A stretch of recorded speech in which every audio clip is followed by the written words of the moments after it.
There is a muscle hiding inside your lower leg right now, and most people have never heard its name. It sits deep behind your shin bone, tucked under the bigger calf muscle you can actually see. You cannot spot it in the mirror. Most days, you probably do not even feel it. But this small hidden muscle has a strange superpower. When it goes to work, it can pull sugar straight out of your blood without your pancreas lifting a finger. A peer-reviewed study from the University of Houston put real numbers on it. People who switch this muscle on while sitting down, yes, sitting, cut their after-meal blood sugar spike by roughly half.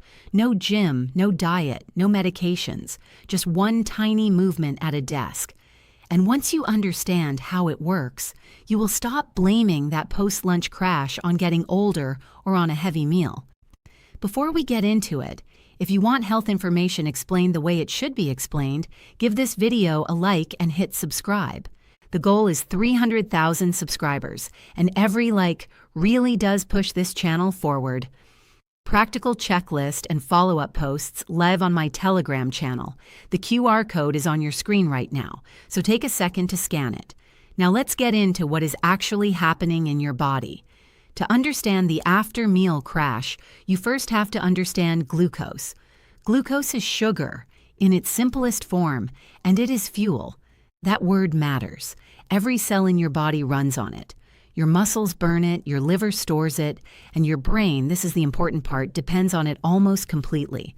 Cut glucose off from your brain for more than a few minutes, and you stop thinking clearly. So glucose is not the enemy. It is a basic, non-negotiable requirement for staying alive. The problem is never glucose itself. The problem is what happens when too much of it shows up in your bloodstream too fast and your body has nothing useful to do with it. When you eat carbohydrates, things like bread, rice, pasta, potatoes, anything sweet, and yes, even some fruit, your digestive system breaks all of it down into glucose. The glucose enters your bloodstream. This is normal. This is supposed to happen. The trouble starts when a lot of glucose arrives at once. Picture a garden hose with a tap turned on gently. Water flows through, the hose holds its shape, everything is fine. Now imagine someone cranks that tap wide open. The hose bulges, the walls strain. That is roughly what your blood vessels deal with during a sharp sugar spike. Your body notices this surge right away and sends a message to your pancreas, a small organ tucked behind your stomach. The message is simple: release insulin and release it fast.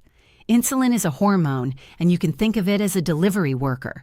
Its job is to grab glucose out of the blood and shuttle it into cells where it can be used or stored. Some of it goes to your muscles, a lot of it goes to your liver, where it gets packed away as something called glycogen, which is basically your body's emergency fuel reserve. But here is where it gets interesting. If your muscles are already topped up and your liver is already full and you are sitting still on the couch after dinner, your body still has to do something with the leftover glucose. It does not just throw it away. It tucks it into your fat cells, and once it goes in there, it is very, very hard to get back out. Meanwhile, your hardworking insulin has done its job almost too well. It has shoved so much glucose out of your blood that your sugar level drops sometimes lower than where it started before you eat. This is the crash, and this is where the symptoms millions of people describe every single day come from. Your blood sugar drops fast, and your brain, which lives on glucose, panics. It sends out an alarm, energy is running low, fix this now. A wave of tiredness washes over you. Your head feels foggy, your thoughts get slow and sticky, your eyelids feel heavy, and then comes that very specific, almost desperate craving for something sweet right now. A cookie, a candy bar, a handful of chocolate from the office kitchen. This is not weakness, and it is not a lack of willpower. It has nothing to do with your character. It is pure chemistry. Your brain is doing exactly what it evolved to do, protecting itself from running out of fuel by demanding more. Sugar went up fast, sugar came down fast, and now your brain is in energy conservation mode. It slows down everything that is not urgent, so it can keep the essential functions running. That is what is really happening when you hit a wall at 3 o'clock in the afternoon. There is a case from clinical practice that captures this perfectly. A woman named Linda, around 44, works as an accountant, smart, capable, sharp in the morning. But every afternoon after lunch, she hits a wall. Her head goes foggy. She cannot concentrate on the numbers in front of her. And like clockwork, around 3 o'clock, she walks down the hall to the vending machine and buys a chocolate bar. For years, she told herself the same story, that she just had a sweet tooth, that she just had no discipline. But that was never the truth. Her brain was running the same biochemical cycle every single afternoon. The chocolate pushed her glucose back up, then it crashed again. By 6 o'clock in the evening, she felt completely wrung out, even though her actual workload that day was nothing unusual. She was not exhausted from work. She was exhausted from a blood sugar roller coaster nobody had ever explained to her. And every single one of those roller coasters cost you something. Every spike forces your pancreas to fire off more insulin. Once, twice, 100 times, 1,000 times, over the course of years, and eventually, the bill comes due. If any of this is starting to sound like your day, hit the like button. It helps other people who live with this exact pattern find this video. So what is the long-term damage? Here is the thing. Your pancreas is not infinite. It has a working life, and every excessive insulin release wears it down a little. At first, it keeps up easily. Then it slows down. Then your cells start to ignore the insulin signal. This condition has a name: insulin resistance. In plain terms, it means there is plenty of insulin in your blood, but your cells have stopped listening to it. The key is there. The lock is there, but the lock is jammed. To force glucose into the cell anyway, your pancreas has to release even more insulin, more and more, year after year, working harder and harder for less and less in return. The tricky part is that for a long time, your routine blood work can still look fine.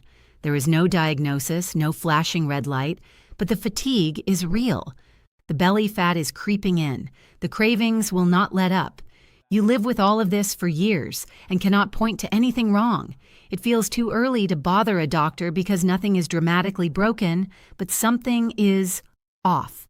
And ironically, this exact moment when nothing is officially wrong yet is the easiest possible time to turn things around. Here is another pattern that shows up all the time in primary care. A man named Mike, 52, walks into his doctor's office complaining about back pain. Nothing to do with sugar, right?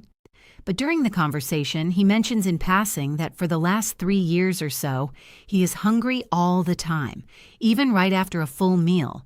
An hour later, he is hungry again. The doctor sends him for blood work.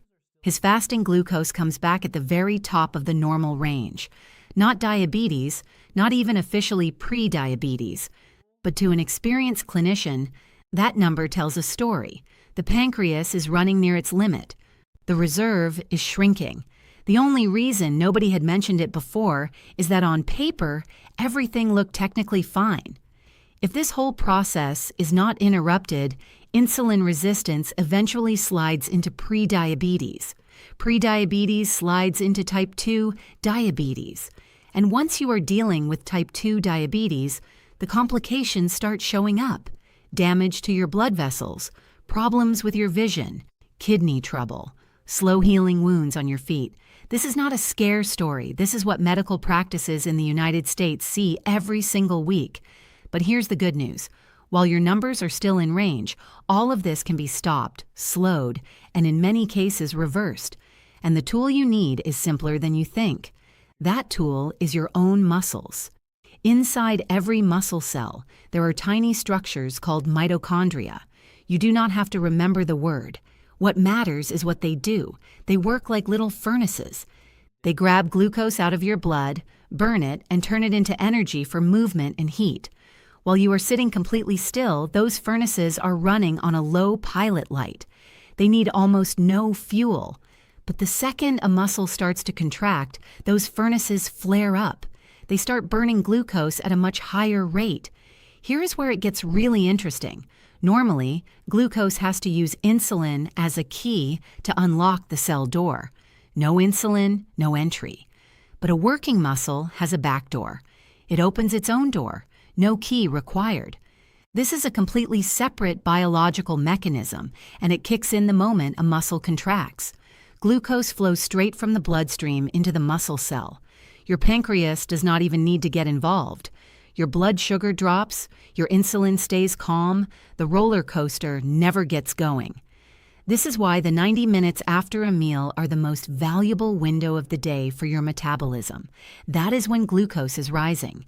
That is the exact moment when your muscles can grab it directly, before it has a chance to get stashed away in your fat cells, and before your pancreas has to fire up another big insulin release. So which muscle does this job best?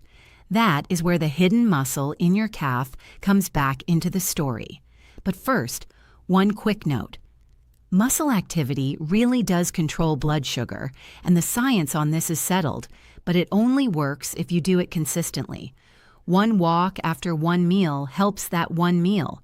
A daily habit of moving after meals slowly rewires how your whole body handles glucose. Your cells become more sensitive to insulin. Your muscles become hungrier for sugar. Your whole metabolism shifts. The magic word here is consistency, not intensity. Now, the muscle.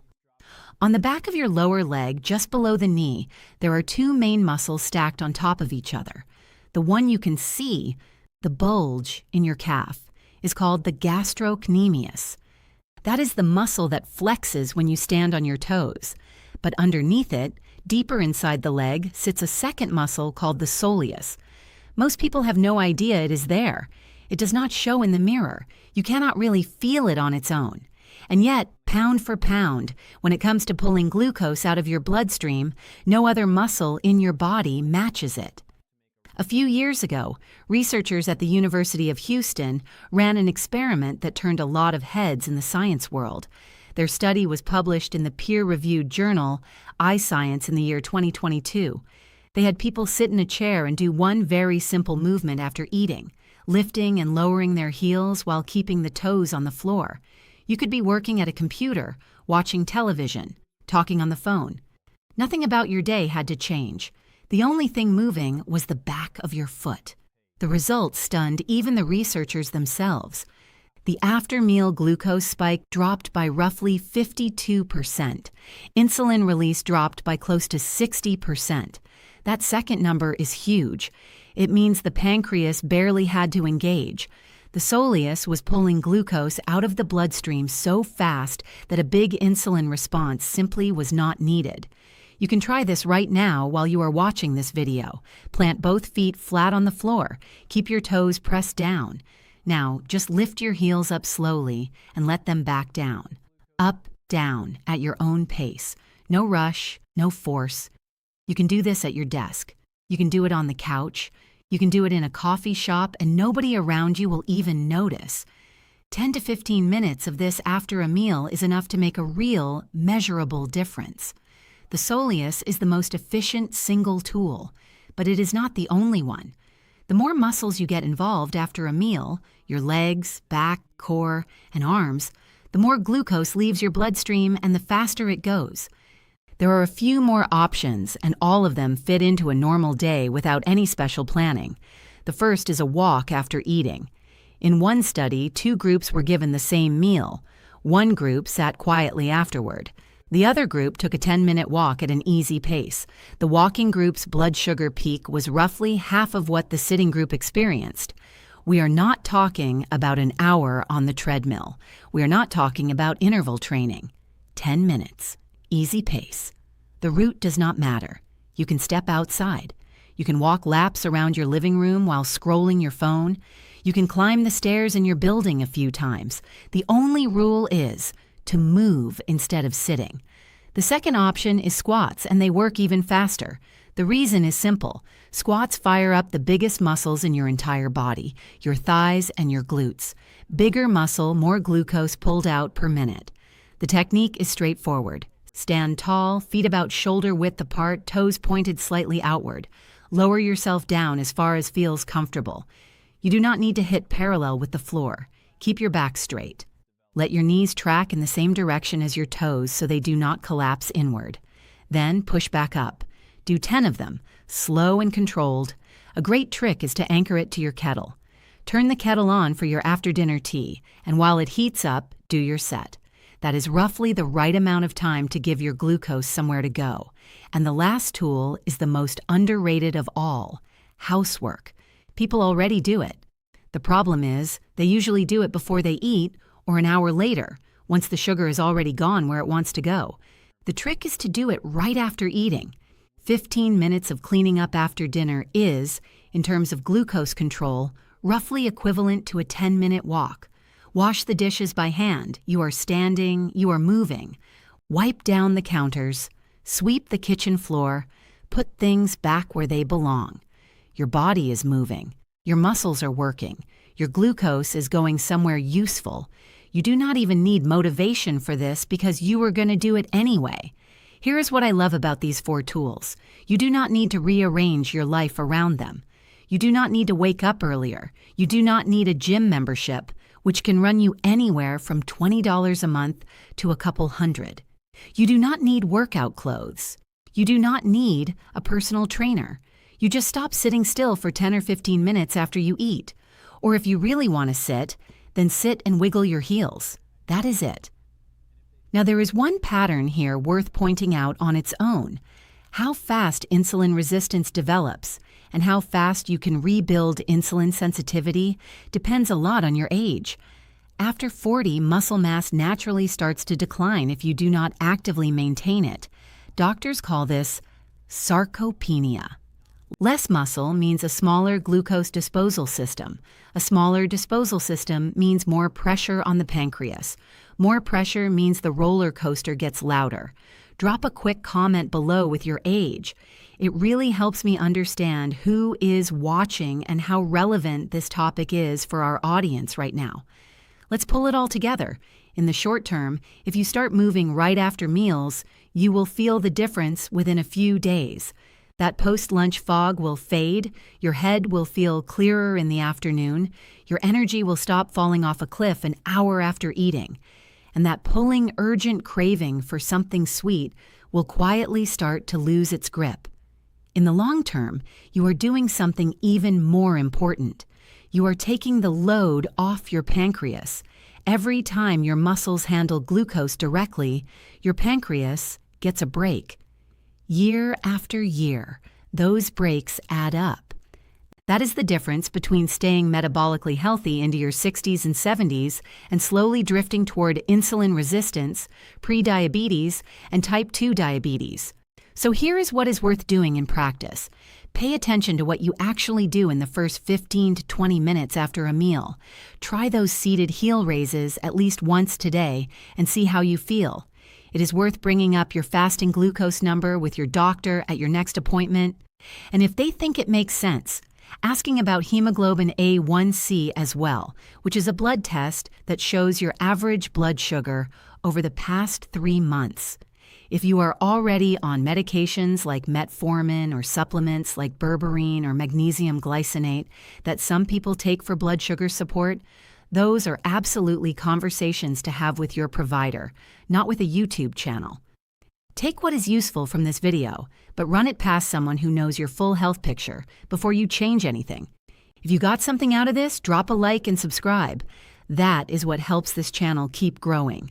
The goal here is 300,000 subscribers, and every single one of you helps get us closer.